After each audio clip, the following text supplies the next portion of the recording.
പലരും പറയുന്ന ഒരു കാര്യമാണ് സ്റ്റാഫ് മാനേജിങ് വലിയ പ്രശ്നമാണ്. ഈ സ്റ്റാഫിനെ മേയിച്ചുകൊണ്ട് പോകാൻ ഭയങ്കര ബുദ്ധിമുട്ടാണ്.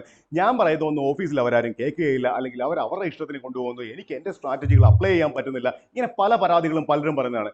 അവരോട് ഒന്നേ പറയാനുള്ളൂ, കമ്പനിക്കൊപ്പം വളരാത്ത സ്റ്റാഫിനെ കമ്പനിയിൽ വെച്ചുകൊണ്ടിരിക്കരുത്. ഒരു കാരണവശാലും വെച്ചോണ്ടിരിക്കരുത്. പിന്നെ എന്ത് ചെയ്യണം? കമ്പനിക്കൊപ്പം വളരാത്ത സ്റ്റാഫ് അതെന്താണ്? പലപ്പോഴും നമ്മളൊരു പുതിയ ബിസിനസ് തുടങ്ങുമ്പോൾ നമുക്ക് ഏറ്റവും അടുപ്പമുള്ള അല്ലെങ്കിൽ ഏറ്റവും ചീപ്പായിട്ട് നമുക്ക് അവൈലബിൾ ആയിട്ടുള്ള ആൾക്കാരെയൊക്കെ ആയിരിക്കും നമ്മൾ പിടിച്ച് സ്റ്റാഫ് ആക്കുന്നത്.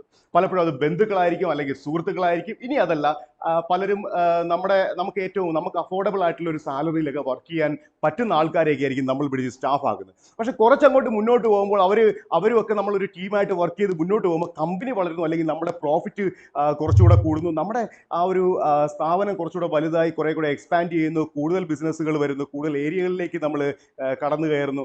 ആ ഒരു ഇത് വരുമ്പോൾ പലപ്പോഴും ഇതിൽ പല സ്റ്റാഫും ഈ കമ്പനി വളർന്നത് മനസ്സിലാക്കാതെ പഴയഞ്ചൻ ചിന്താഗതിയായിട്ട് ആ ഒരു സ്ട്രാറ്റജിയോടെ പഴയ രീതിയിൽ തന്നെ അവർ മുന്നോട്ട് പോകും.